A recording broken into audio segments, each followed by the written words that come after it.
ndabaramukije bakunzi mudukurikirana mu kiganiro korera Yesu bivanye naho muherereye ku migabane itandukanye yose y'isi. Turabaye ikaze mu izina rya Yesu. Nifuza kubasangiza ijambo ry'Imana ryanditse mu Bikorinto ba mbere ibice bya 15 kuva uhereye ku murongo wa 45 ndasoma mu izina rya Yesu Kristo.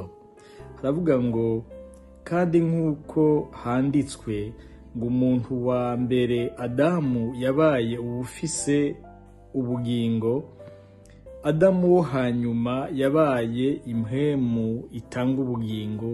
Amen. Ndasubira kandi gusoma mu Bikorinto ba kabiri igice ca 5 ku murongo wa 21. Ndasoma mu izina rya Yesu.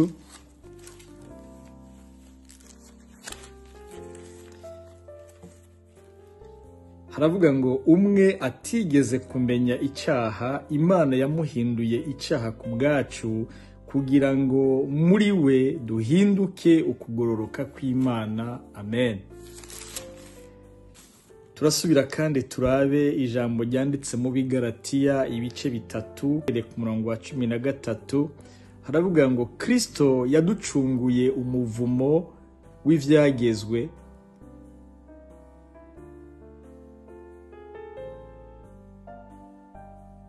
yacitse ikivume ku bwacu, kuko handitswe ngo azoba avumwe umuntu wese amanitswe ku giti. Amen.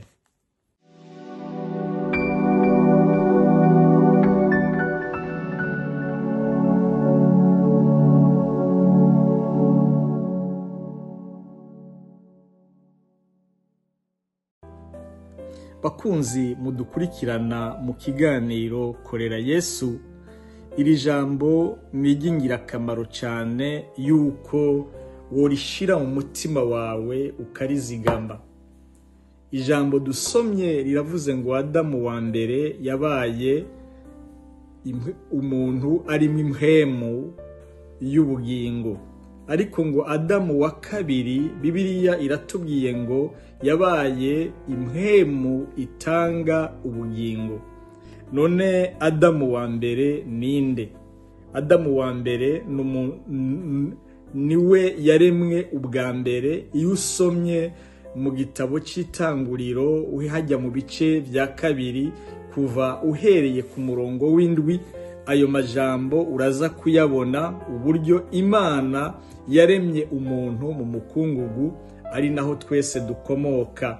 Ariko Adamu wa kabiri ari we Yesu Kristo ariko aravugwa muri kino gitabo cy'Abikorinto, avuga ngo ni mpwemu itanga ubugingo, ni ukuvuga ngo ni Yesu Kristo ubwiwe.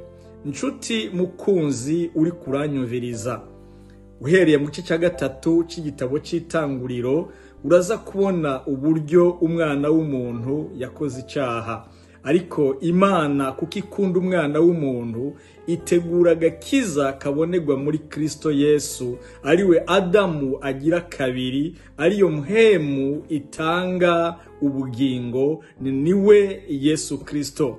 Hari ibice byinshi muri Bibiliya bigenda byerekana uburyo Yesu yikoreye ibyacu byaha, ngo yafashe umubiri wacu hanyuma aja ku musaraba, arabambwa, arahambwa, araheza, arazuka.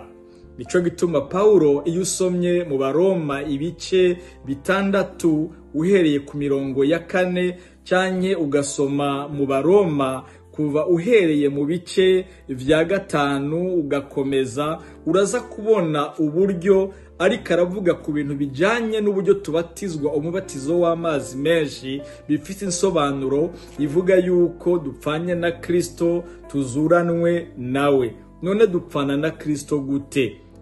Dupfana na Kristo muri kamere, tukazuranwa na Kristo mu buzima bw'intsinzi bubonerwa muri Kristo Yesu. iyo usomye Abikorinto ba kabiri ibice 5 ku murongo wa 21 haravuga ngo umwe atigeze kumenya icyaha Imana yamuhinduye icyaha ku bwacu.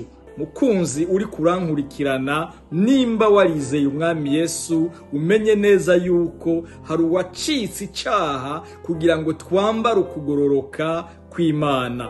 Bya bindi byose byakwagiriza, bya bindi byose wakoze biciye mu kwatura ukizera umwami Yesu, uraheza ukabiharirwa. Kuko aho dukomoka, Adamu wa mbere yazanye urupfu, ariko Adamu wa kabiri yazanye ubugingo bubonerwa muri Kristo Yesu ari we nyene. Nico gituma rero iyo usomye mu Bigalatiya ibice 3 ku murongo wa 13 hari ijambo rivuga ngo hari uwacitse ikivume kugira ngo twambare ukugororoka kw'Imana. Hari igihe abantu bagenda bavuga ngo abantu bamenye Imana bafise za karande n'ibindi bibakurikira. Nagira ndakubwire ngo nimba warakijijwe, Yesu Kristo akaganza ubugingo bwawe, nta karande zikugukurikirana, nta mizimu, nta majini, nta bushobozi bw'abadayimoni buri ku bugingo bwawe, kuko wewe waravuye muri Adamu wa kera, uri muri Adamu mushasha